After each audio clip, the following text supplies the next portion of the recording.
ನಮಸ್ತೆ ಸ್ನೇಹಿತರೆ, ಇವತ್ತು ನಾವು ಪ್ರಥಮ BA ರಾಜ್ಯಶಾಸ್ತ್ರದಲ್ಲಿ ಮುಖ್ಯವಾದಂತಹ ಒಂದು ಪಾಯಿಂಟ್ಸನ್ನು, ಮುಖ್ಯವಾದಂತಹ ಒಂದು ಪ್ರಶ್ನೆಯನ್ನು ನೋಡಿಕೊಳ್ಳುವ. ಅದು ಬ್ಲಾಕ್ 4ರಲ್ಲಿ ಬರುವಂತಹ ಒಂದು ಮುಖ್ಯವಾದ ಪ್ರಶ್ನೆ. ಅದು ಸಾಮಾಜಿಕ ನ್ಯಾಯಕ್ಕೆ ಸಂಬಂಧಿಸಿದಂತೆ ಮಹಾತ್ಮ ಗಾಂಧೀಜಿ ಮತ್ತು ಡಾಕ್ಟರ್ BR ಅಂಬೇಡ್ಕರ್ ಅವರ ವಿಚಾರವಾಗಿರುವಂಥದ್ದು. ಈ ಪ್ರಶ್ನೆ ಹಲವು ಬಾರಿ ಪ್ರಶ್ನೆ ಪತ್ರಿಕೆಯಲ್ಲಿ ಬಂದಿರುವಂತಹ ಪ್ರಶ್ನೆಯಾಗಿದೆ.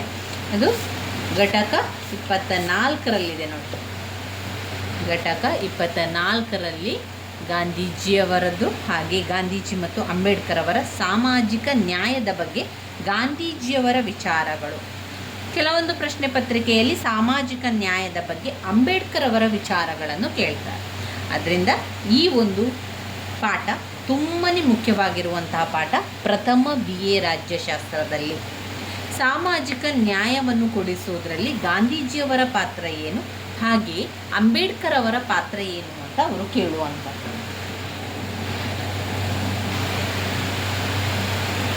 ನಮ್ಮ ಈ ಸಮಾಜವನ್ನು ನೋಡಿದರೆ ಎಷ್ಟೋ ವರ್ಷಗಳಿಂದ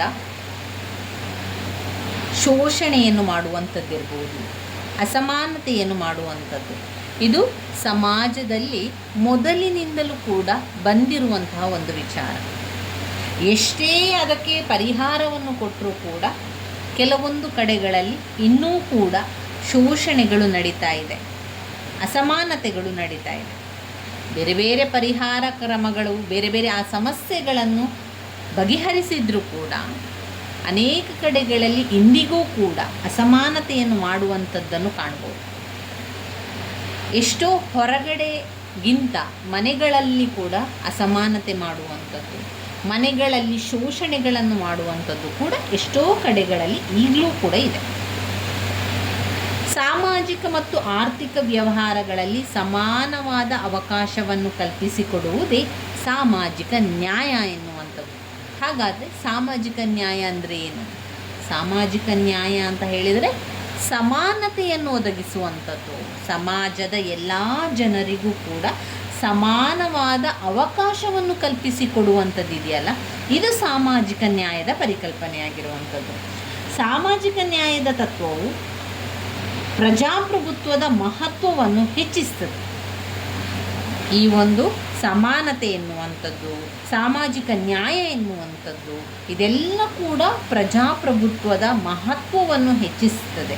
ಅಷ್ಟೇ ಅಲ್ಲದೆ ಇದು ಅರ್ಥಪೂರ್ಣವಾಗಿರುವಂಥದ್ದು, ಉದ್ದೇಶಪೂರ್ವಕವಾಗಿಯೂ ಕ್ರಿಯಾಶೀಲತೆಯನ್ನಾಗಿ ಮಾಡುವಂಥದ್ದು. ಕಲ್ಯಾಣ ರಾಜ್ಯವು ಸಾಮಾಜಿಕ ನ್ಯಾಯದ ಪರಿಕಲ್ಪನೆಯೊಂದಿಗೆ ನಿಕಟ ಸಂಬಂಧ ಹೊಂದಿದೆ.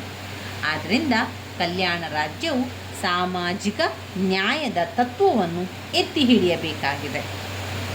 ಸಾಮಾಜಿಕ ನ್ಯಾಯ, ಸಾಮಾಜಿಕ ನ್ಯಾಯ ಅಂದರೆ ಏನು?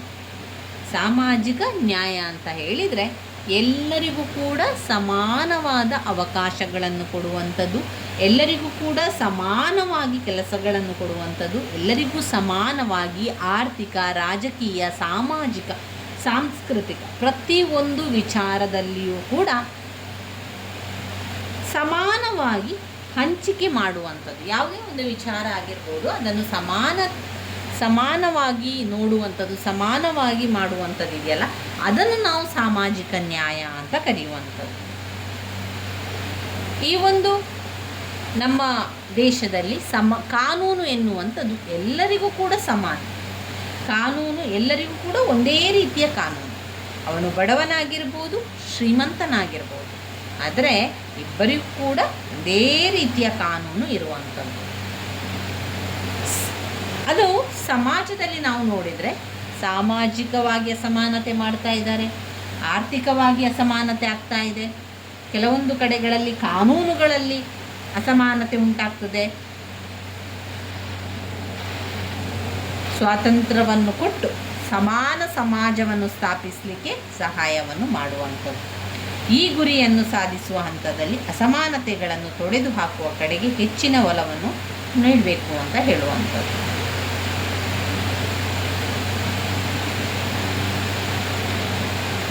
ಇನ್ನು ಲಾಸ್ಕಿ ಅವರು ಏನು ಹೇಳ್ತಾ ಇದ್ದಾರೆ, ಲಾಸ್ಕಿ ಅವರ ಪ್ರಕಾರ ಎಲ್ಲರಿಗೂ ಕೂಡ ಸಮಾನ ಸಾಮಾಜಿಕ ಹಕ್ಕುಗಳನ್ನು ಒದಗಿಸುವುದೇ ಸಾಮಾಜಿಕ ನ್ಯಾಯ ಎಂದು ಅರ್ಥ.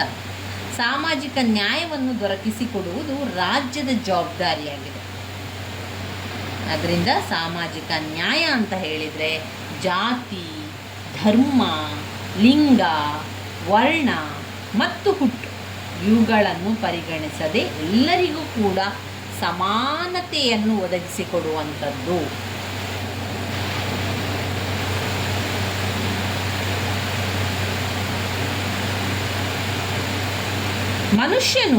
ಮನುಷ್ಯನನ್ನು ಶೋಷಣೆ ಮಾಡುವುದನ್ನು ತಡೆಗಟ್ಟುವುದು.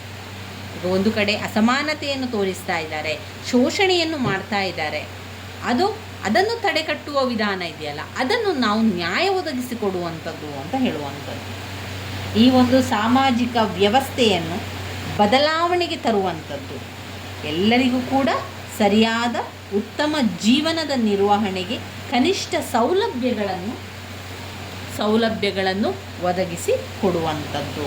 ಪ್ರತಿಯೊಬ್ಬ ವ್ಯಕ್ತಿಯು ತನ್ನ ಆಂತರಿಕ ಪ್ರತಿಭೆಯನ್ನು ವ್ಯಕ್ತಪಡಿಸಿ ಅಭಿವೃದ್ಧಿಪಡಿಸಲಿಕ್ಕೆ ಏನೆಲ್ಲ ಅವಕಾಶಗಳು ಬೇಕು ಆ ಅವಕಾಶವನ್ನು ಕಲ್ಪಿಸಿಕೊಡುವಂಥದ್ದೇ ಸಾಮಾಜಿಕ ಧ್ಯೇಯವಾಗಿರುವಂಥದ್ದು.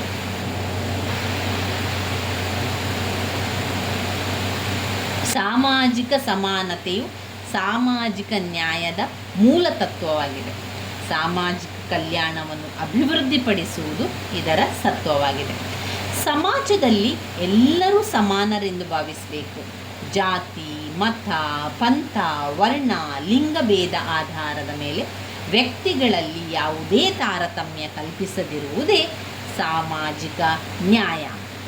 ವ್ಯಕ್ತಿತ್ವದ ವಿಕಾಸಕ್ಕೆ ಸಮಾನ ಅವಕಾಶವನ್ನು ಕಲ್ಪಿಸಿಕೊಡಬೇಕು. ಭಾರತ ಸಂವಿಧಾನವು ಎಲ್ಲ ನಾಗರಿಕರಿಗೂ ಸಾಮಾಜಿಕ ಸಮಾನತೆಯನ್ನು ಒದಗಿಸುತ್ತದೆ. ಅಸ್ಪೃಶ್ಯತೆಯನ್ನು ತೊಡೆದುಹಾಕಿ ಸಾರ್ವಜನಿಕ ಸ್ಥಳಗಳನ್ನು ಎಲ್ಲರೂ ಉಪಯೋಗಿಸುವಂಥ ಅವಕಾಶವನ್ನು ಕಲ್ಪಿಸುವುದು. ಒಟ್ಟಿನಲ್ಲಿ ಸಮಾನತೆ ಎನ್ನುವಂಥದ್ದು ಪ್ರತಿಯೊಬ್ಬರಿಗೂ ಸಮಾನವಾದ ನ್ಯಾಯ ಸಿಗುವಂಥದ್ದು, ಪ್ರತಿಯೊಬ್ಬರಿಗೂ ಕೂಡ ಎಲ್ಲರಿಗೂ ಕೂಡ ಸಿಗುವಂತೆ ಮಾಡುವಂಥದ್ದು. ಕಾನೂನಾಗಿರ್ಬೋದು, ನಮ್ಮ ಈ ಪರಿಸರ ಆಗಿರ್ಬೋದು, ಅಥವಾ ಯಾವುದೇ ಒಂದು ವಿಚಾರವನ್ನು ಇಟ್ಕೊಂಡು ನೋಡಿದರೂ ಕೂಡ ಪ್ರತಿಯೊಬ್ಬರಿಗೂ ಸಮಾನವಾಗಿ ಕೊಡುವಂಥದ್ದೇ ಸಾಮಾಜಿಕ ನ್ಯಾಯ. ಇನ್ನು ಗಾಂಧೀಜಿಯವರು ಈ ಸಾಮಾಜಿಕ ನ್ಯಾಯದ ಬಗ್ಗೆ ಗಾಂಧೀಜಿಯವರ ವಿಚಾರ ಏನು? ಗಾಂಧೀಜಿಯವರು ಏನು ಹೇಳ್ತಾ ಇದ್ದಾರೆ?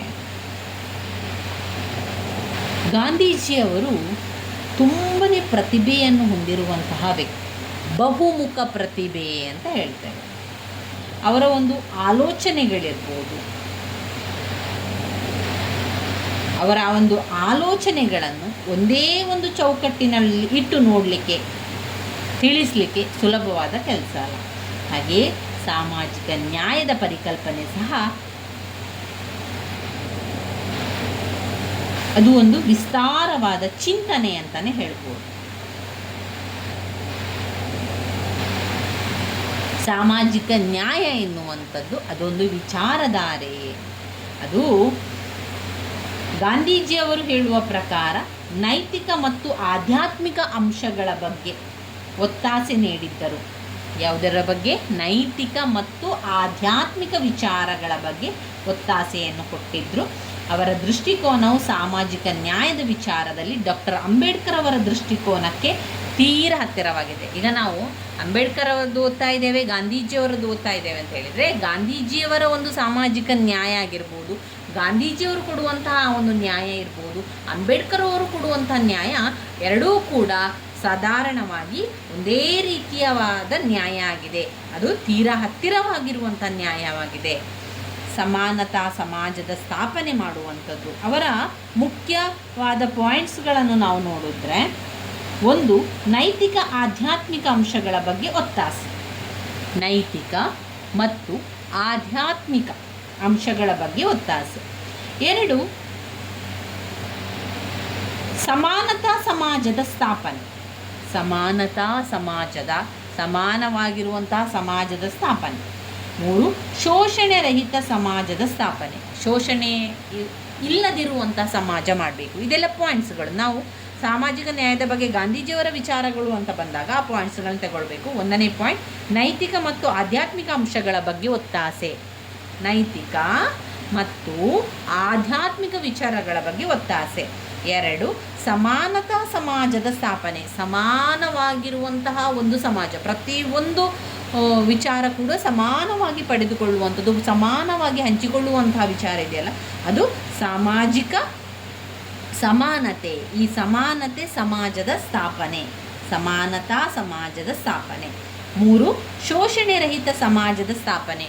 ಶೋಷಣೆಯೇ ಇಲ್ಲದಂತಹ ಪ್ರದೇಶ ಮಾಡಬೇಕು, ಶೋಷಣೆ ಇಲ್ಲದಂಥ ಊರು ಮಾಡುವಂಥದ್ದು, ಶೋಷಣೆ ಮಾಡದಂತಹ ಒಂದು ಸಮಾಜ, ಶೋಷಣೆ ರಹಿತ ಸಮಾಜದ ಸ್ಥಾಪನೆ. ಆಮೇಲೆ ಮೂಲಭೂತ ಅಂಶವಾದ ಸಮರಸ ಜೀವನ. 4ನೇ ಪಾಯಿಂಟ್, ಸಮರಸವಾದ ಜೀವನ, ಸಮರಸ ಜೀವನ. 5, ಸತ್ಯ, ಪ್ರೀತಿ ಹಾಗೂ ಅಹಿಂಸೆಗಳನ್ನು ಒಳಗೊಂಡಿದೆ. ಸತ್ಯ, ಪ್ರೀತಿ, ಅಹಿಂಸೆಗಳನ್ನು ಒಳಗೊಂಡಿದೆ. ರಾಜಕೀಯ, ಸಾಮಾಜಿಕ, ಆರ್ಥಿಕ, ವಿದ್ಯಾಭ್ಯಾಸ ಇವುಗಳು ಎಲ್ಲವನ್ನೂ ಸೇರಿದಂತೆ ಗಾಂಧೀಜಿಯವರ ದೃಷ್ಟಿಯಲ್ಲಿ ಒಂದು ಸಮಾಜವು ತನ್ನನ್ನು ತಾನೇ ಸ್ವಪರಿಶೀಲನೆಗೆ ಗುರಿ ಮಾಡಿಸಿಕೊಳ್ಳುವುದರಿಂದ ಸಮಾಜದಲ್ಲಿನ ಆಗುಹೋಗುಗಳನ್ನು ತಿದ್ದುಕೊಳ್ಳಬಹುದೆಂದು ಅವರ ಅಭಿಪ್ರಾಯ. ರಾಜಕೀಯ, ಸಾಮಾಜಿಕ, ಆರ್ಥಿಕ, ವಿದ್ಯಾಭ್ಯಾಸಗಳು ಸೇರಿದಂತೆ ಗಾಂಧೀಜಿಯವರ ದೃಷ್ಟಿಕೋನದಲ್ಲಿ ಒಂದು ಸಮಾಜ ತನ್ನನ್ನು ತಾನೇ ಸ್ವಪರಿಶೀಲನೆಗೆ ಗುರಿಪಡಿಸಿಕೊಳ್ಳುವುದರಿಂದ ಸಮಾಜದಲ್ಲಿ ಏನಾಗ್ತದೆ, ಏನಾಗುವುದಿಲ್ಲ ಅದನ್ನೆಲ್ಲ ತಿಳ್ಕೊಳ್ಳಿಕ್ಕೆ ಸಾಧ್ಯ.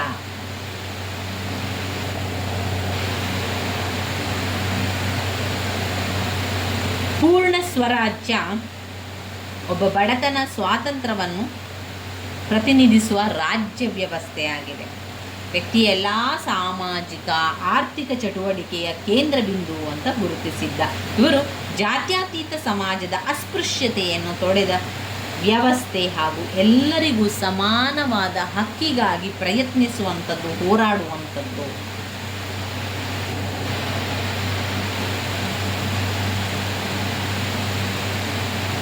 ಧಾರ್ಮಿಕ ಮತ್ತು ವೈಜ್ಞಾನಿಕ ಅಂಶಗಳನ್ನು ಇಟ್ಟುಕೊಂಡು ಸಮಾಜ ರಚನೆಯಾಗಬೇಕು ಅಂತ ಹೇಳಿದಾಗ ಅವರು ತಮ್ಮ ಸರಳತೆಯನ್ನು ವ್ಯಕ್ತಪಡಿಸ್ತಾರೆ.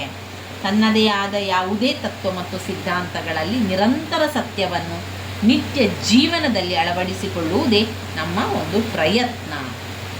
ವ್ಯಕ್ತಿಯೊಬ್ಬನು ಕೀಳು ಆಲೋಚನೆಗಳಿಗೆ, ಕೀಳಾದಂತಹ ಒಂದು ಆಲೋಚನೆ ವ್ಯಕ್ತಿಯಲ್ಲಿ ಬಂದರೆ ಆ ಕೀಳಾದ ಆಲೋಚನೆಗೆ ಅವನು ಗುಲಾಮನಾದಲ್ಲಿ ಏನಾಗ್ತದೆ, ಇಡೀ ಸಮಾಜವೇ ಕೀಳರಿಮೆಯನ್ನು ತೋರಿಸಿಕೊಳ್ತದೆ.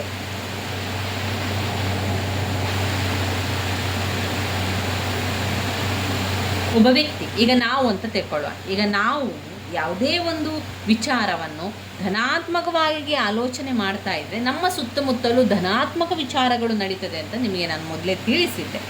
ಅದೇ ರೀತಿಯಾಗಿ ಇಲ್ಲಿ ಅವರು ಹೇಳುವಂಥದ್ದು ಕೀಳು ಆಲೋಚನೆಗಳಿಗೆ, ಕೀಳಾದಂತಹ ಯೋಚನೆ ಯಾವುದಾದ್ರೂ ಕೀಳಾಗ್ತದೆ, ಹಾಳಾಗ್ತದೆ, ಹೀಗಾಗ್ತದೆ ಎನ್ನುವಂಥ ಒಂದು ಕೀಳರಿಮೆ ಬಂದಾಗ ಅಥವಾ ಕೀಳು ಆಲೋಚನೆಗಳು ಬಂದಾಗ ಅದು ಗುಲಾಮನಾದಲ್ಲಿ ಇಡೀ, ಒಂದು ವೇಳೆ ನೀವು ಕೀಳು ಆಲೋಚನೆಗೆ ಗುಲಾಮನಾದರೆ ಏನಾಗ್ತದೆ, ನಮ್ಮ ಇಡೀ ಸಮಾಜವೇ ತನ್ನ ಕೀಳರಿಮೆಯನ್ನು ತೋರಿಸಿಕೊಳ್ಳುತ್ತದೆ.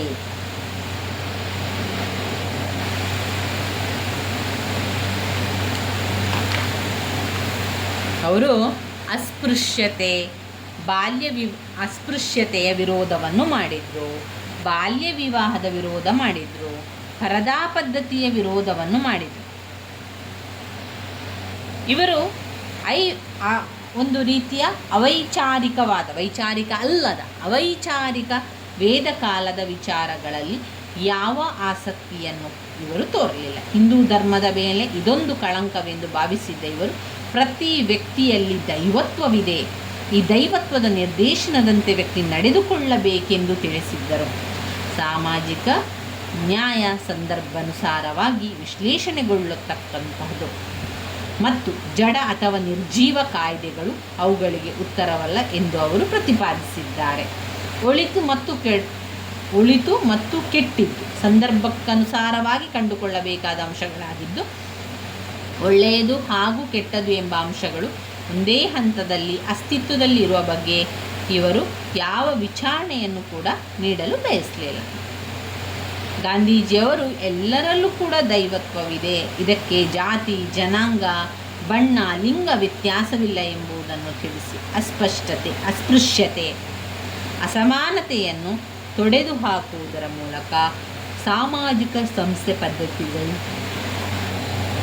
ಎಲ್ಲವನ್ನು ಮೀರಿದಂತೆ ಇಡೀ ಸಮಾಜವೇ ಎಲ್ಲ ರೀತಿಯ ಶೋಷಣೆಯನ್ನು ವಿರೋಧಿಸಿದಲ್ಲಿ ಸಾಮುದಾಯಿಕ ಸಾಮಾಜಿಕ ನ್ಯಾಯ ಸ್ಥಾಪನೆ ಸಾಧ್ಯವೆಂದು ಅವರು ನಂಬಿದರು.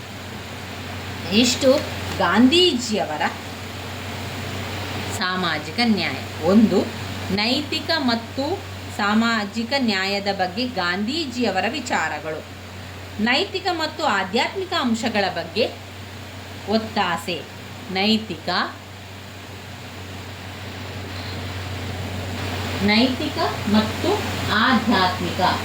ಮತ್ತು ಆಧ್ಯಾತ್ಮಿಕ ವಿಚಾರಗಳ ಅಂಶಗಳ ಬಗ್ಗೆ ಒತ್ತಾಸೆ. 1. 2. ಸಮಾನತಾ ಸಮಾಜದ ಸ್ಥಾಪನೆ, ಸಮಾನವಾದಂತಹ ಸಮಾಜದ ಸ್ಥಾಪನೆ. 2. 3. ಸಮರಸ ಜೀವನದ ಬಗ್ಗೆ. 4. ಸತ್ಯ, ಪ್ರೀತಿ, ಅಹಿಂಸೆಗಳನ್ನು ಒಳಗೊಂಡಿತ್ತು. 6. ಸಾಮಾಜಿಕ, ರಾಜಕೀಯ, ಆರ್ಥಿಕ ವಿದ್ಯಾಭ್ಯಾಸ ಇವುಗಳು ಎಲ್ಲವನ್ನು ಕೂಡ ಸೇರಿದಂತೆ ಅವರು ಅಲ್ಲಿ ಬರುವಂಥದ್ದು. ಇನ್ನು 4. ಅಸ್ಪೃಶ್ಯತೆಯನ್ನು ತೊಡೆದ ವ್ಯವಸ್ಥೆ, ಎಲ್ಲರಿಗೂ ಸಮಾನ ಹಕ್ಕಿಗಾಗಿ ಪ್ರಯತ್ನಿಸಿದರು, ಸಮಾನವಾದ ಹಕ್ಕಿಗಾಗಿ ಪ್ರಯತ್ನಿಸಿದರು. ವ್ಯಕ್ತಿಯೋರ್ವನು ಕೀಳು ಆಲೋಚನೆಗಳಿಗೆ ಗುಲಾಮನಾದಲ್ಲಿ ಇಡೀ ಸಮಾಜವೇ ತನ್ನ ಕೀಳರಿಮೆಯನ್ನು ತೋರಿಸಿಕೊಳ್ಳುತ್ತದೆ. ಅಸ್ಪೃಶ್ಯತೆ, ಬಾಲ್ಯ ವಿವಾಹ, ಪರದಾ ಪದ್ಧತಿಯನ್ನು ವಿರೋಧಿಸಿದರು. ಪ್ರತಿ ವ್ಯಕ್ತಿಯಲ್ಲಿ ದೈವತ್ವವಿದೆ ಎನ್ನುವಂಥದ್ದನ್ನು, ಆ ದೈವತ್ವದ ನಿರ್ದೇಶನದಂತೆ ವ್ಯಕ್ತಿ ನಡೆದುಕೊಳ್ಳಬೇಕೆಂದು ತಿಳಿಸಿದ್ದರು. ಸಾಮಾಜಿಕ ನ್ಯಾಯ ಸಂದರ್ಭಾನುಸಾರವಾಗಿ ವಿಶ್ಲೇಷಣೆಗೊಳ್ಳತಕ್ಕಂಥದ್ದು ಮತ್ತು ಜಡ ಅಥವಾ ನಿರ್ಜೀವ ಕಾಯ್ದೆಗಳು ಇವುಗಳಿಗೆ ಉತ್ತರವಲ್ಲ ಎಂದು ಅವರು ಪ್ರತಿಪಾದಿಸಿದ್ದರು. ಇವಿಷ್ಟು ಗಾಂಧೀಜಿಯವರ ಹೇಳಿರುವಂಥ ಸಾಮಾಜಿಕ ನ್ಯಾಯ. ಇನ್ನು ನಾವು ಸಾಮಾಜಿಕ ನ್ಯಾಯದ ಬಗ್ಗೆ ಅಂಬೇಡ್ಕರ್ ಅವರ ವಿಚಾರಗಳನ್ನು ತಿಳ್ಕೊಳ್ಳೋಣ. ಅಂಬೇಡ್ಕರ್ ಅವರೇನು ಹೇಳ್ತಾರೆ ಸಾಮಾಜಿಕ ನ್ಯಾಯದ ಬಗ್ಗೆ? ಸಾಧಾರಣವಾಗಿ ಗಾಂಧೀಜಿಯವರು ಮತ್ತು ಅಂಬೇಡ್ಕರ್ ಅವರು ಇಬ್ಬರೂ ಕೂಡ ಯಾವ ರೀತಿ ಹೇಳ್ತಾರೆ ಅಂತ ಹೇಳಿದರೆ ಸಾಮಾಜಿಕ ನ್ಯಾಯದ ಬಗ್ಗೆ ಹೇಳುವಂಥದ್ದು. ಅಂಬೇಡ್ಕರ್ ಯಾರು? ಅಂಬೇಡ್ಕರ್ ನಮ್ಮ ಸಂವಿಧಾನದ ಶಿಲ್ಪಿ. ಸಂವಿಧಾನದ ಶಿಲ್ಪಿ ಯಾರು? ಸಂವಿಧಾನದ ಶಿಲ್ಪಿ ಅಂಬೇಡ್ಕರ್. ಅಂಬೇಡ್ಕರ್ ಅವರು ವರ್ಗ, ಲಿಂಗ, ಜಾತಿ, ಧರ್ಮ ಭೇದವಿಲ್ಲದೆ ಸಾಮಾನ್ಯ ಅವಕಾಶ ಹಾಗೂ ಭೂಬಡತನಕ್ಕೆ ಸಂಬಂಧಿಸಿದಂತೆ ಆರ್ಥಿಕ ಪರಿಸ್ಥಿತಿ ಇವುಗಳೆಲ್ಲವೂ ಸೇರಿದಂತೆ ಡಾಕ್ಟರ್ ಅಂಬೇಡ್ಕರ್ ಅವರ ಸಾಮಾಜಿಕ ನ್ಯಾಯ ಪರಿಕಲ್ಪನೆ ಹೊಂದಿದೆ. ಸಾಮಾಜಿಕ ನ್ಯಾಯ ಮತ್ತು ಡಾಕ್ಟರ್ ಅಂಬೇಡ್ಕರ್ ಎಂಬುದನ್ನು ಹೆಚ್ಚು ಕಡಿಮೆ ಸಮಾನ ಅರ್ಥವನ್ನು ಕೊಡುವಂಥದ್ದು. ಸಾಮಾಜಿಕ ಸಾಂಸ್ಕೃತಿಕ ಪರಿಸರ ಪ್ರಜಾಪ್ರಭುತ್ವಕ್ಕೆ ಬದಲಾವಣೆಗೆ ವರ್ಗ, ಲಿಂಗ, ಜಾತಿ, ಧರ್ಮ ಭೇದಗಳಲ್ಲದೆ ಸಾಮಾನ್ಯ ಅವಕಾಶಗಳನ್ನು ಕೂಡ ಕೊಡುವಂಥದ್ದು. ಆಂತರಿಕ ಅಸಮಾನತೆ,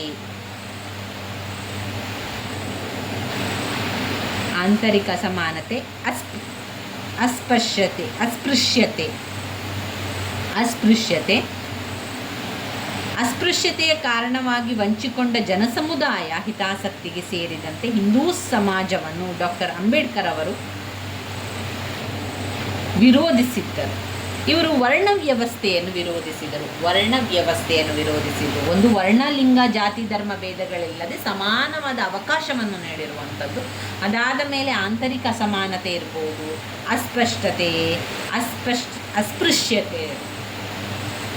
ಅಸ್ಪೃಶ್ಯತೆ ಎಲ್ಲ ಕಾರಣವಾಗಿ ವಂಚಿತಗೊಂಡ ಜನಸಮುದಾಯದ ಹಿತಾಸಕ್ತಿಗೆ ಸೇರಿದಂತೆ ಹಿಂದೂ ಸಮಾಜವನ್ನು ಡಾಕ್ಟರ್ ಅಂಬೇಡ್ಕರ್ ಅವರು ವಿರೋಧಿಸಿದ್ದರು. ಅಂಬೇಡ್ಕರ್ ಅವರು ವರ್ಣ ವ್ಯವಸ್ಥೆ ವಿರೋಧಿಯಾಗಿದ್ದು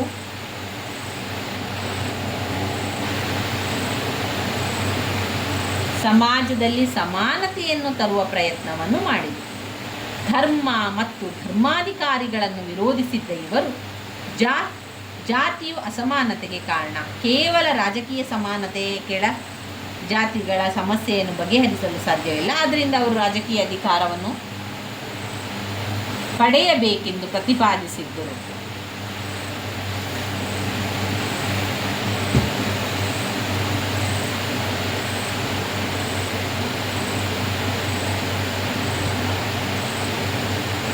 ಆಮೇಲೆ ಅಂಬೇಡ್ಕರ್ ಅವರು ಸ್ತ್ರೀ ವರ್ಗದ ಉದ್ಧಾರವನ್ನು ಮಾಡ್ತಾರೆ. ಸ್ತ್ರೀ ವರ್ಗದ ಉದ್ಧಾರಕ್ಕೆ ಜಾತಿ ಪದ್ಧತಿಯನ್ನು ತೊಡೆದುಹಾಕುವಿಕೆ, ವಿವಾಹ, ಆಸ್ತಿಯ ಹಕ್ಕು, ದತ್ತು ತೆಗೆದುಕೊಳ್ಳುವ ವಿಚಾರಗಳಲ್ಲಿ ಕಾನೂನಿನ ಬಗ್ಗೆ ಮೂಲಭೂತ ಕಾನೂನುಗಳಲ್ಲಿ ಹಲವಾರು ಬದಲಾವಣೆಗಳನ್ನು ಬಯಸಿದ್ದವರು ಆಸ್ತಿಯ ಹಕ್ಕು, ವಿವಾಹ ವಿಚ್ಛೇದನ ಸೇರಿದಂತೆ ಹಲವಾರು ವಿಚಾರಗಳಲ್ಲಿ ಬದಲಾವಣೆಯನ್ನು ಬಯಸಿದ್ದರು. ಸ್ತ್ರೀಯರ ವಿದ್ಯಾಭ್ಯಾಸ, ಸ್ತ್ರೀಯರಿಗೆ ಅಧಿಕಾರ, ಸ್ತ್ರೀಯರ ಬಗ್ಗೆ ಇರುವ ನಡವಳಿಕೆಗಳಲ್ಲಿ ಬದಲಾಗಬೇಕಾದ ಸಾಮಾಜಿಕ ದೃಷ್ಟಿಕೋನ, ಮಕ್ಕಳನ್ನು ಹಡೆದ ಮೇಲೆ ಅವರಿಗೆ ಕೊಡಬೇಕಾದ ಸೌಲಭ್ಯಗಳನ್ನು, ಧರ್ಮಾಧಿಕಾರಿಗಳ ಅಧಿಕಾರವನ್ನು ಪಡೆಯಲು ಅವರಿಗೆ ದೊರಕಬೇಕಾದ ಧಾರ್ಮಿಕ ಹಕ್ಕುಗಳು, ಹೀಗೆ ಹಲವಾರು ವಿಚಾರಗಳ ಬಗ್ಗೆ ತಮ್ಮ ಅಭಿಪ್ರಾಯವನ್ನು ವ್ಯಕ್ತಪಡಿಸಿದ್ದ ಇವರು ಸ್ತ್ರೀಯರ ಬಗ್ಗೆ ತಮಗಿರುವ ಭಯ ಮತ್ತು ಕೀಳರಿಮೆಯನ್ನು ತೊಡೆದು ಸಮಾಜದ ಅಭಿವೃದ್ಧಿಗೆ ಸಮಾನ ಕಾರಣಭೂತರೆಂದು ತಿಳಿಯಬೇಕೆಂದು ಕರೆ ನೀಡಿದ್ದರು. ಕಾರ್ಮಿಕ ವರ್ಗಕ್ಕೂ ಕೂಡ ಅಂಬೇಡ್ಕರ್ ಅವರು ವರ್ಗರಹಿತ, ಜಾತಿರಹಿತ, ಸಮಾನ ಸಮಾಜದ ವ್ಯವಸ್ಥಾಪನೆಗೆ ಅವಶ್ಯಕವಾಗಿದ್ದ ಸಮಾನತೆ ಇರ್ಬೋದು, ಸ್ವಾತಂತ್ರ್ಯ, ಭ್ರಾತೃತ್ವ ಕಡೆಗೆ ಪ್ರಯತ್ನಿಸಿದ್ದ ಇವರು ಒಬ್ಬ ಮಾನವತಾವಾದಿ ಸಾಮಾಜಿಕ ನ್ಯಾಯದೆಡೆಗೆ ತಮ್ಮ ಪ್ರಯತ್ನವನ್ನು ಮಾಡಿದರು. ಕಾರ್ಮಿಕರಿಗೆ ನ್ಯಾಯಪೀಠದ ವ್ಯವಸ್ಥೆ, ಈ ವರ್ಗವನ್ನು ಶೋಷಣೆಯಿಂದ ಬಿಡುಗಡೆ ಮಾಡುವ ಬಗ್ಗೆ, ಕೈಗಾರಿಕೋದ್ಯಮಗಳಲ್ಲಿ ಆಗಬೇಕಾಗಿರುವ ಮಾನಸಿಕ ಬದಲಾವಣೆಗಳ ಬಗ್ಗೆ ತಮ್ಮ ವಿಚಾರಗಳನ್ನು ಪ್ರತಿಪಾದಿಸಿದ್ದರು. ಹೀಗೆ ಅಂಬೇಡ್ಕರ್ ಅವರು ವರ್ಗರಹಿತ, ಜಾತಿರಹಿತ, ಸಮಾನವಾದ ಸಮಾಜದ ವ್ಯವಸ್ಥೆಗೆ ಅವಶ್ಯಕವಾಗಿದ್ದ ಸಮಾನತೆ, ಸ್ವಾತಂತ್ರ್ಯ, ಭ್ರಾತೃತ್ವ ಕಡೆಗೆ ಪ್ರಯತ್ನಿಸಿದ್ದರು.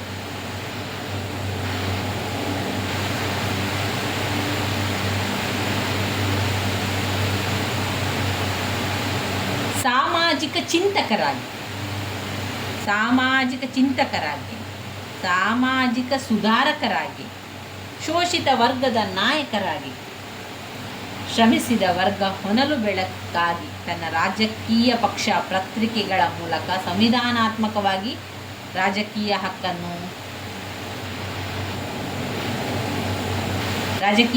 ತುಳಿತಕ್ಕೊಳಗಾದ ವರ್ಗಗಳಿಗೆ ದೊರಕಿಸಿಕೊಡುವ ಮೂಲಕವಾಗಿ ಸಂವಿಧಾನಿಕ, ಆಡಳಿತಾತ್ಮಕ, ಆರ್ಥಿಕ ಮೂಲಗಳಿಂದ ಸಾಮಾಜಿಕ ನ್ಯಾಯವನ್ನು ಸ್ಥಾಪಿಸಲು ಪ್ರಯತ್ನಿಸಿದರು. ಇವಿಷ್ಟು ಅಂಬೇಡ್ಕರ್ ಅವರ ಬಗ್ಗೆ.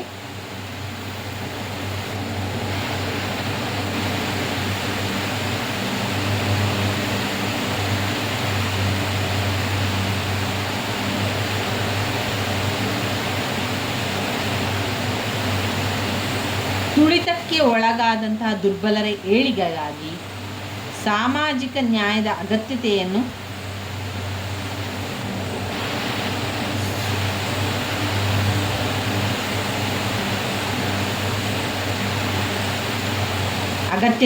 ಕಂಡುಕೊಂಡರೆ ಗಾಂಧೀಜಿಯವರು ಸಮಾಜದ ಸರ್ವತೋಮುಖ ಅಭಿವೃದ್ಧಿಗಾಗಿ ಸಾಮಾಜಿಕ ನ್ಯಾಯದ ಅವಶ್ಯಕತೆಯನ್ನು ಕಂಡುಕೊಂಡಿದ್ದಾರೆ.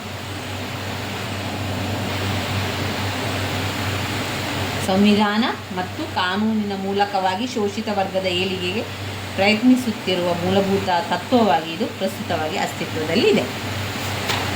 ಇವಿಷ್ಟು ನಾವು ನೋಡಿದರೆ ಗಾಂಧೀಜಿಯವರ ಒಂದು ಸಾಮಾಜಿಕ ನ್ಯಾಯ ಹಾಗೂ ಅಂಬೇಡ್ಕರ್ ಅವರ ಸಾಮಾಜಿಕ ನ್ಯಾಯದ ಬಗ್ಗೆ ಸಂಪೂರ್ಣವಾಗಿ ನಾವಿಲ್ಲಿ ತಿಳ್ಕೊಂಡೆವು. ಮತ್ತೊಮ್ಮೆ ಅಂಬೇಡ್ಕರ್ ಅವರ ಸಾಮಾಜಿಕ ನ್ಯಾಯದ ಪಾಯಿಂಟ್ಸ್ಗಳನ್ನು ಹೇಳ್ತಾ ಹೋಗ್ತೇನೆ. ಮೊದಲನೇ ಪಾಯಿಂಟ್, ವರ್ಗ, ಲಿಂಗ, ಜಾತಿ, ಧರ್ಮ ಭೇದಗಳಲ್ಲದೆ ಸಾಮಾನ್ಯ ಅವಕಾಶ ಕೊಡುವಂಥದ್ದು. ವರ್ಗ, ಲಿಂಗ, ಜಾತಿ, ಧರ್ಮ ಭೇದಗಳಿಲ್ಲದೆ ಸಮಾನ ಅವಕಾಶವನ್ನು ಕಲ್ಪಿಸಿಕೊಡುವುದು. ಇನ್ನು ಬಡತನಕ್ಕೆ ಸಂಬಂಧಿಸಿದಂತೆ ಆರ್ಥಿಕ ಪರಿಸ್ಥಿತಿ ಇವೆಲ್ಲವೂ ಸೇರಿದಂತೆ ಡಾಕ್ಟರ್ ಅಂಬೇಡ್ಕರ್ ಅವರ ಸಾಮಾಜಿಕ ನ್ಯಾಯದ ಪರಿಕಲ್ಪನೆ ಹೊರಬಿದ್ದಿತ್ತು. ಆಂತರಿಕ ಅಸಮಾನತೆ, ಅಸ್ಪೃಶ್ಯತೆಯ ಕಾರಣವಾಗಿ ವಂಚಿತಗೊಂಡ ಜನಸಮುದಾಯ ಹಿತಾಸಕ್ತಿ ಸೇರಿದಂತೆ ಹಿಂದೂ ಸಮಾಜವನ್ನು ಡಾಕ್ಟರ್ ಅಂಬೇಡ್ಕರ್ ಅವರು ವಿರೋಧಿಸಿದ್ದರು ಮತ್ತು ಇವರು ವರ್ಣ ವ್ಯವಸ್ಥೆಯ ವಿರೋಧಿಯಾಗಿದ್ದು ಸಮಾಜದಲ್ಲಿ ಸಮಾನತೆಯನ್ನು ತರುವ ಪ್ರಯತ್ನವನ್ನು ಮಾಡಿದ್ದರು. ಧರ್ಮ ಮತ್ತು ಧರ್ಮಾಧಿಕಾರಿಗಳನ್ನು ವಿರೋಧಿಸಿದ್ದ ಇವರು ಜಾತಿಯು ಅಸಮಾನತೆಗೆ ಕಾರಣ, ಕೇವಲ ರಾಜಕೀಯ ಸಮಾನತೆಯು ಕೆಳಜಾತಿಗಳ ಸಮಸ್ಯೆಯನ್ನು ಬಗೆಹರಿಸಲು ಸಾಧ್ಯವಿಲ್ಲ, ಆದ್ದರಿಂದ ಅವರು ರಾಜಕೀಯ ಅಧಿಕಾರವನ್ನು ಪಡೆಯಬೇಕೆಂದು ಪ್ರತಿಪಾದಿಸಿದ್ದರು. ರಾಜಕೀಯ ಸಮಾನತೆಯು ಆರ್ಥಿಕ ಸಮಾನತೆಯೊಂದಿಗೆ ಒಟ್ಟಿಗೆ ಇರದಿದ್ದಲ್ಲಿ ರಾಜಕೀಯ ಪ್ರಜಾಪ್ರಭುತ್ವ ವ್ಯವಸ್ಥೆಯ ಸಮಸ್ಯೆಯ ಸುಳಿಯಲ್ಲಿ ಸಿಕ್ಕುತ್ತದೆ. ಇಲ್ಲಿ ನೀವು ಮುಖ್ಯವಾಗಿ ನೋಡಬೇಕಾಗಿರುವಂಥದ್ದು ಸಾಮಾಜಿಕ ನ್ಯಾಯವನ್ನು ಅಂಬೇಡ್ಕರ್ ಯಾವ ವಿಚಾರದಲ್ಲಿ ಕೊಟ್ಟಿದ್ದಾರೆ. ಒಂದು ಜಾತಿ ಲಿಂಗ ತಾರತಮ್ಯ ಇಲ್ಲದೆ ಅವರು ಕೊಟ್ಟಿರುವಂಥದ್ದು ಸಾಮಾಜಿಕ ನ್ಯಾಯ. ಆಮೇಲೆ ಕಾರ್ಮಿಕ ವರ್ಗದವರಿಗೆ ಸಾಮಾಜಿಕ ನ್ಯಾಯ, ಸಾಮಾಜಿಕ ನ್ಯಾಯವನ್ನು ಒದಗಿಸಿಕೊಡುವಂಥದ್ದು. ಅವರ ಉದ್ಧಾರಕ್ಕಾಗಿ ಜಾತಿ ಪದ್ಧತಿಯನ್ನು ತೊಡೆದುಹಾಕಿ ಅವರಲ್ಲಿರುವಂಥ ವಿವಾಹ, ಆಸ್ತಿಯ ಹಕ್ಕು, ದತ್ತು ತೆಗೆದುಕೊಳ್ಳುವಂಥ ವಿಚಾರಗಳು, ಕಾನೂನಿನ ಬಗ್ಗೆ ಇವುದು ಕೂಡ ಹಿಂದೂ ಧರ್ಮದ ಮೂಲಭೂತ ಕಾನೂನುಗಳಲ್ಲಿ ಹಲವಾರು ಬದಲಾವಣೆಗಳನ್ನು ಬಯಸಿದ್ದ ಅವರು. ಆಸ್ತಿಯ ಹಕ್ಕು, ವಿವಾಹ ವಿಚ್ಛೇದನ ಸೇರಿದಂತೆ ಹಲವಾರು ವಿಚಾರಗಳಲ್ಲಿ ಬದಲಾವಣೆಯನ್ನು ಬಯಸಿದ್ದರು. ಸ್ತ್ರೀಯರ ವಿದ್ಯಾಭ್ಯಾಸ, ಸ್ತ್ರೀಯರಿಗಾಗಿ ಅಧಿಕಾರ, ಸ್ತ್ರೀಯರ ಬಗ್ಗೆ ಇರುವ ನಡವಳಿಕೆಗಳಲ್ಲಿ ಬದಲಾವಣೆಗಳಾಗಬೇಕಾದ ಸಾಮಾಜಿಕ ದೃಷ್ಟಿಕೋನ, ಮಕ್ಕಳನ್ನು ಹಡೆದ ಮೇಲೆ ಅವರಿಗೆ ಕೊಡಬೇಕಾದ ಸೌಲಭ್ಯಗಳನ್ನು, ಧರ್ಮಾಧಿಕಾರಿಗಳ ಅಧಿಕಾರವನ್ನು ಪಡೆಯಲು ಅವರಿಗೆ ದೊರಕಬೇಕಾದ ಧಾರ್ಮಿಕ ಹಕ್ಕುಗಳು, ಹೀಗೆ ಹಲವಾರು ವಿಷಯಗಳ ಬಗ್ಗೆ ತಮ್ಮ ಅಭಿಪ್ರಾಯವನ್ನು ವ್ಯಕ್ತಪಡಿಸಿದ್ದರು. ಇವರು ಸ್ತ್ರೀಯರ ಬಗ್ಗೆ ತಮಗಿರುವ ಭಯ ಮತ್ತು ಅವರಲ್ಲಿರುವಂಥ ಒಂದು ಕೀಳರಿಮೆ ಅದನ್ನೆಲ್ಲವನ್ನು ಕೂಡ ಅವರು ಹೋಗಲಾಡಿಸಿದ್ದಾರೆ. ಇನ್ನು ಕಾರ್ಮಿಕ ವರ್ಗ, ಒಂದು ಸ್ತ್ರೀ ವರ್ಗ, ಒಂದು ಜಾತಿ ಲಿಂಗ ಧರ್ಮ ಭೇದ ಭಾವ ಇಲ್ಲದೆ, ಆಮೇಲೆ ಸ್ತ್ರೀ ವರ್ಗದ ಉದ್ಧಾರಣೆಗಾಗಿ ಅಥವಾ ಸ್ತ್ರೀ ವರ್ಗದ ಉದ್ಧಾರಕ್ಕಾಗಿ ಜಾತಿ ವ್ಯವಸ್ಥೆಯನ್ನು ತೊಡೆದು ಹಾಕಿದ್ದಾರೆ. ವಿವಾಹ, ಆಸ್ತಿ ಹಕ್ಕುಗಳನ್ನು ದತ್ತು ತೆಗೆದುಕೊಳ್ಳುವ ವಿಚಾರದಲ್ಲಿ ಕೂಡ ಅವರು ಹಿಂದೂ ಧರ್ಮದ ಮೂಲಭೂತ ಕಾನೂನುಗಳಲ್ಲಿ ಹಲವಾರು ಬದಲಾವಣೆಗಳನ್ನು ಬಯಸಿದ್ದಂಥದ್ದು. ಇದೆಲ್ಲ ನಾವು ಬರಿತಾ ಹೋಗಬೇಕಾದ್ರಲ್ಲಿ ಮುಖ್ಯವಾಗಿ ನೀವು ನೋಡೋದಾದರೆ ವರ್ಗ ಲಿಂಗ ಜಾತಿ ಭೇದ ಇಲ್ಲದೆ ಅಂಬೇಡ್ಕರ್ ಅವರ ವಿಚಾರ. ವರ್ಣ ವ್ಯವಸ್ಥೆಯನ್ನು ವಿರೋಧಿಸಿದರು, ಸಮಾಜದಲ್ಲಿ ಸಮಾನತೆಯನ್ನು ತರುವ ಪ್ರಯತ್ನ ಮಾಡಿದರು. ಧರ್ಮ ಮತ್ತು ಧರ್ಮಾಧಿಕಾರಿಗಳನ್ನು ವಿರೋಧಿಸಿದ್ದ ಇವರು ಜಾತಿಯು ಅಸಮಾನತೆಗೆ ಕಾರಣ ಅಂತ ಹೇಳಿದರು. ಸ್ತ್ರೀ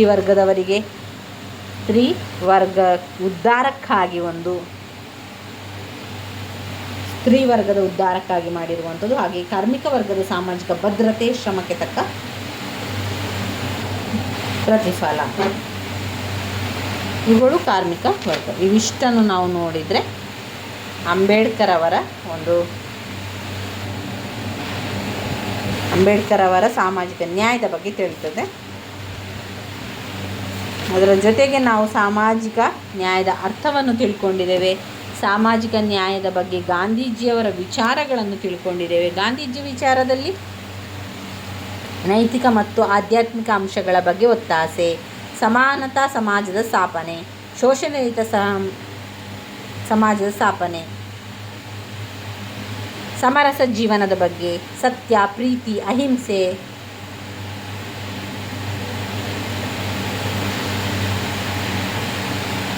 ಈ ರೀತಿಯಾಗಿ ನಾವು ಕಾಣಬಹುದಾಗಿದೆ. ಇವಿಷ್ಟು ಸಾಮಾಜಿಕ ನ್ಯಾಯದಲ್ಲಿ ಅಂಬೇಡ್ಕರ್ ಅವರ ಒಂದು ವಿಚಾರಗಳು. ಹಾಗೆಯೇ ಗಾಂಧೀಜಿಯವರ ವಿಚಾರಗಳನ್ನು ಕೂಡ ನಾವು ತಿಳ್ಕೊಂಡಿದ್ದೇವೆ. ಸಾಧಾರಣವಾಗಿ ಕೂಡ ಅವರದು ಒಂದೇ ರೀತಿಯ ನ್ಯಾಯ ಆಗಿರುವಂಥದ್ದು ಸಾಮಾಜಿಕ ನ್ಯಾಯ. ಅಂಬೇಡ್ಕರ್ ಅವರದ್ದು ಆ ರೀತಿ ಇದ್ದರೆ, ಅಂಬೇಡ್ಕರ್ ಅವರು ಅಸ್ಪೃಶ್ಯತೆಯನ್ನು ತೊಡೆದು ಹಾಕಿದರು, ಎಲ್ಲರೂ ಸಮಾನ ಹಕ್ಕಿಗಾಗಿ ಹೋರಾಡಿದರು, ಅಸ್ಪೃಶ್ಯತೆಯನ್ನು ತೊಡೆದು ಹಾಕಿದರು, ಬಾಲ್ಯ ವಿವಾಹವನ್ನು ತೊಡೆದು ಹಾಕಿದರು, ಪರದಾ ಪದ್ಧತಿಯನ್ನು ವಿರೋಧಿಸಿದರು. ಈ ಮೂರನ್ನು ಅವರು ವಿರೋಧಿಸಿದರು. ಅಷ್ಟೇ ಅಲ್ಲದೆ ಅಂಬೇಡ್ಕರ್ ಅವರು ವರ್ಣ ವ್ಯವಸ್ಥೆಯ ವಿರೋಧಿಯಾಗಿದ್ದರು.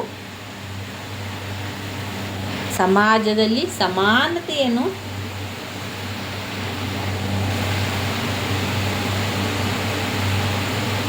ಸಮಾನತೆಯಾಗಿ ನ್ಯಾಯ ಸಿಗಬೇಕು. ಜಾತಿಯು ಅಸಮಾನತೆಗೆ ಕಾರಣ. ಕೇವಲ ರಾಜಕೀಯ ಸಮಾನತೆಯು ಕೆಳ ಜಾತಿಗಳ ಸಮಸ್ಯೆಯನ್ನು ಬಗೆಹರಿಸಲು ಸಾಧ್ಯವಿಲ್ಲ. ಆದ್ದರಿಂದ ಅವರು ರಾಜಕೀಯ ಅಧಿಕಾರವನ್ನು ಪಡೆಯಬೇಕೆಂದು ಪ್ರತಿಪಾದಿಸಿದ್ದರು.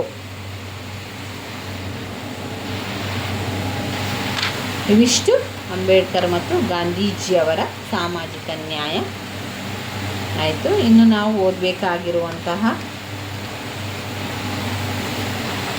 ಮುಖ್ಯವಾದಂತಹ ಪ್ರಶ್ನೆ ಕಲ್ಯಾಣ ರಾಜ್ಯದ ಕಾರ್ಯಗಳು, ಕಲ್ಯಾಣ ರಾಜ್ಯದ ಕಾರ್ಯಗಳು, ಆಮೇಲೆ ಕಲ್ಯಾಣ ರಾಜ್ಯದ ಲಕ್ಷಣಗಳು, ಅರ್ಥ ಇದೆ, ಹಾಗೆ ವ್ಯಾಖ್ಯೆಗಳು ಕೂಡ ಇವೆ. ಅವುಗಳನ್ನೆಲ್ಲ ನಾವು ಮುಂದಿನ ವಿಡಿಯೋದಲ್ಲಿ ತಿಳಿತಾ ಹೋಗುವ ಸ್ನೇಹಿತರೆ. ನನ್ನ ವಿಡಿಯೋಸ್ ಎಲ್ಲ ನಿಮಗೆ ಇಷ್ಟ ಆಗಿದ್ದರೆ ಲೈಕ್ ಕೊಡಿ, ಶೇರ್ ಮಾಡಿ, ಸಬ್ಸ್ಕ್ರೈಬ್ ಮಾಡಲಿಕ್ಕೆ ಮರಿಬೇಡಿ. ಧನ್ಯವಾದಗಳು.